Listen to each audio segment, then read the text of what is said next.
Hello, ladies and gentlemen, and welcome to Generation Gap. In this show, we discuss the world's most pressing issues and get the young versus the old citizens' opinion. We need to be quick though, as the retirement home shuts at 8. Isn't that right, guys? Young people get a bad rep in today's society from the older generation for being less intelligent. So today, we're going to put that to the test. So, could you please introduce yourselves, your name, age, and where you're from? My name's Nikki. I'm from Romford. I'm 29, going to be 30 next year in May. Yeah. Brilliant. That's And me. yourself? My name is Lucy. I'm from Harold Wood and I'm 31. Great. And we'll move on to the younger generation. Would you like to introduce yourselves? My name's Jack. I'm from Bow. I'm 17. Yeah, hello. My name's Almir. I'm 18 and I'm from Romford. So, let's get into the first generation question.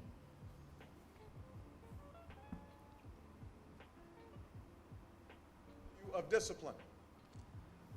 But the greatest rewards come not from instant gratification, but from sustained effort and from hard work. This is a lesson that's especially true today in a culture that prizes. So, the first question is education teaching you skills for the real world? So, we'll start with the older generation. What was it like when you were at school? A lot different to it is Yeah. now, I would Okay. say. We didn't have the technology, I think, for everything to be made like so accessible. Okay. And so I'd love to be back at school now, but I definitely think we had it harder. We I would actually say. used the library. Definitely. Would you think academically, or do you think kind of like discipline-wise, that kind of thing? How do you think you had it harder, or do you think both, academically and like disciplinary? I would say a bit of both. A bit of both. Definitely in terms of discipline as well. Like if you were, there was consequence, and I don't Yeah. think there's any real consequence now. Consequences Okay. Nowadays, and no. Do you Yeah. think that helped you along in your later life? Yes, Okay. straight and narrow. Absolutely, yeah. Brilliant. Literally. Perfect. So we'll move on to the younger generation. Guys, obviously you're in the education system now. What do you think of it?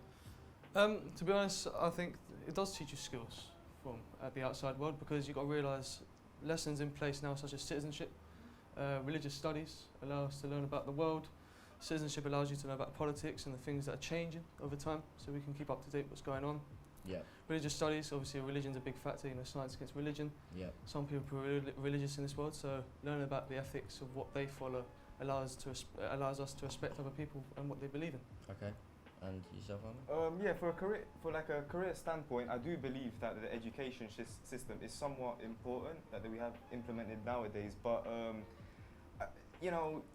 I'm still not getting taught how to do my taxes, how to set up a bank account, for example, how to do other stuff, which are just the pure basics. Like, Yeah. cool, I'm on the media course.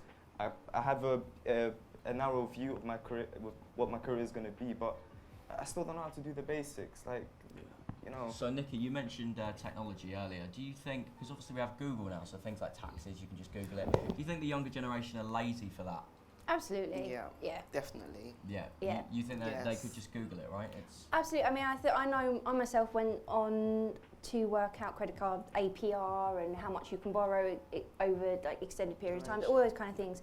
There's online calculators that you can just type into Google, and then that's how you get your answers. There's no thought process. We're not applying maths where we didn't have that. Yeah. We had to do everything. Like, we had to sit there, we had to go to the library, we had to know how to use the library, like the alphabetical stuff here. Yeah. Just Google it and it's at your fingertip. definitely. Well, we're going to move on to a quick video clip now, so hopefully that should come up behind us.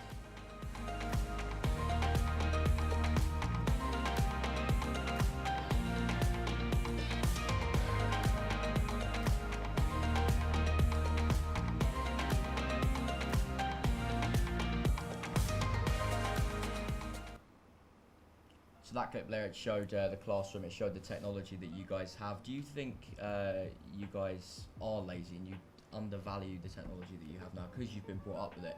Nah, I don't think so. Like, of course, it's made certain things of our life easier, but we still have to do tests. We still have examinations to make us prove that we're worth of, succeeding. I'm not with all of this. The technology is making stuff easier for you. Like, of course, to a certain extent it is, but there are things as plagiarism, well, and copyright. So it's not as easy as they think it is. It looks easy, like, well, the internet, but it's not as easy as they make it seem like it is. Yeah. Do you guys have any comment on that? I just think there's an awful lot of information out there, and not all of the information is correct. Yeah. So you're having to sift through a lot of things because people are just being overloaded now. Yeah. I think it's overwhelming the amount of information that is out there readily available for people, and I think that contributes to a lot of like extreme opinions and entitlement, especially within younger ones. And the younger generation did mention earlier sessions like citizenship and those kind of sessions. A lot of the older generation have said those kind of sessions are pointless and that there's no real need for them. What would you say about that? Because you kind of learn them in everyday life. That's often the argument that's put with the older generation. I just don't see how these things are given on Yeah. a day-to-day basis. Yeah. Why do you need, a specific lesson to be able to go and learn those skills or that information that's out there when that should just be, Yeah. yeah. Definitely. Okay, so we're now going to run another VT, and that should also appear behind us. This is a class where two worlds collide, history and technology. The children at Hazelingfield School in Cambridgeshire are using Minecraft to create an Indus Valley Bronze Age settlement. And you're like trying to figure everything out. You're literally just playing for like, Okay, so as you can see, kids nowadays are using Minecraft are being taught different things in life. Do you think that gaming is helping younger people, or do you think it's pulling them even further back? See, there is certain types of gaming that does help. For example, like Minecraft, that does explore your creativity and allows you to have a blank world and create into something that you imagine. Okay. And that's good, Yeah. having that, that creativity, because you've got to realise not a lot of people learn in the same, no one learns in the same way. Everyone Yeah. learns differently. And as we've evolved as a new generation, we've now been able to find ways that help people with their learning. Specific students that might need to be more practical with learning how to do stuff rather than being told by a teacher what to do and what not to do and looking at a textbook, for example. So Minecraft is a use for that. It's like allowing students to be more practical with their learning. Yeah.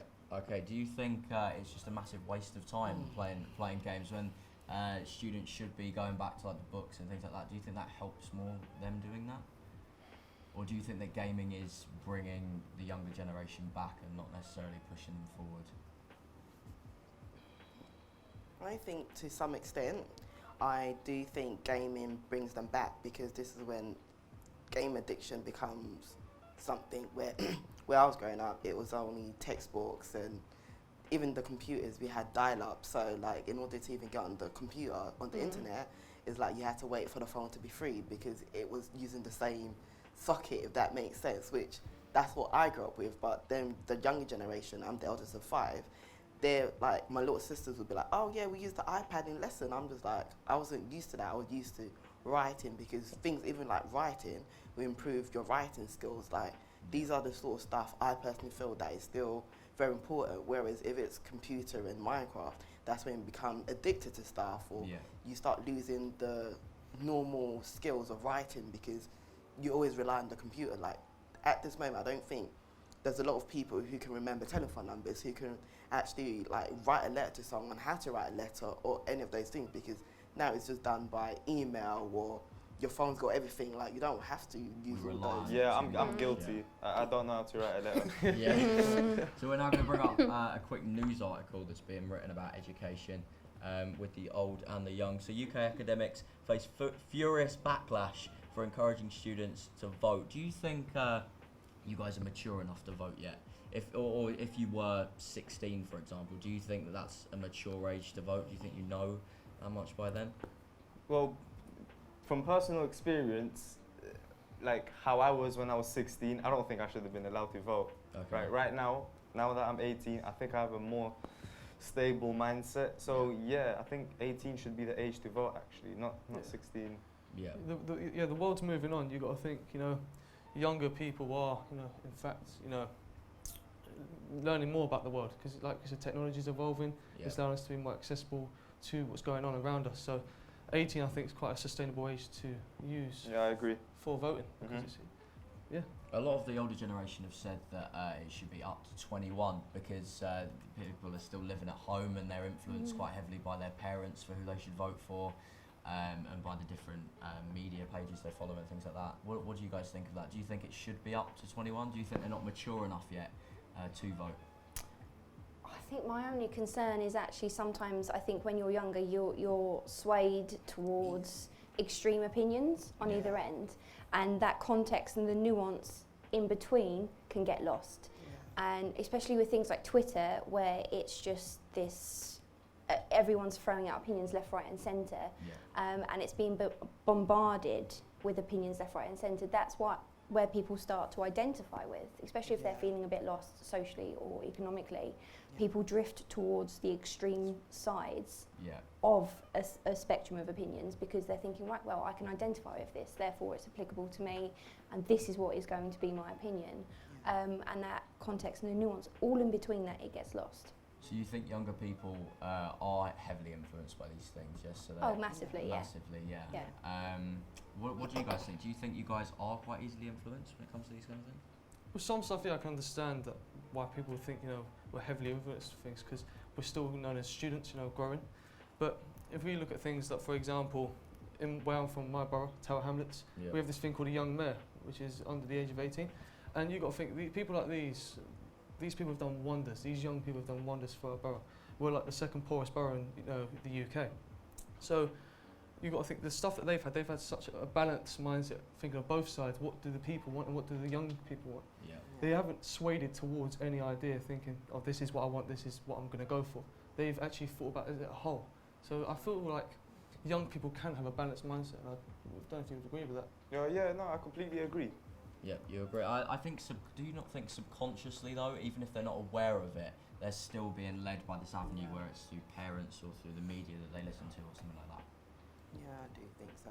Yeah, absolutely. We've come across a lot of young people who are, you know, influenced by their parents, etc. And then that's a really hard opinion and a mindset to not argue against, but try to explore other avenues, because it's, if your family background is adhering to one particular mindset, then it's a very, very big thing to go against that. Yeah. And that can be a big challenge. And do you think the education system as a whole leads you towards a particular political belief? I remember before they used to quite lean towards the right, and now it's argued that they lean towards the left. Do you think that due to the education system, do you think it makes you lean in a particular way? To be honest with you, Charlie, I don't think I can say anything as of right now. Like, I really don't know how to answer that question. Like, So do you think that the education system is pushing people to vote a particular way? I mean, from personal experience, I don't really see that. Yeah, and I can agree with that. I don't see it at all. You got to think, when I did bring up the point about citizenship and our religious studies, these topics are put in place for people to have a balanced mindset and understand different people, different type of people, and having that mindset of this person does this because they believe in that, I do this because I believe in something different, and being able to respect that allows us to be balanced with what we want to do, not be one side of, like I said, go down that route the education system tries to push you down. Okay, well, it's a very interesting debate, but we're now going to take a quick break, and when we come back, we'll be discussing mental health.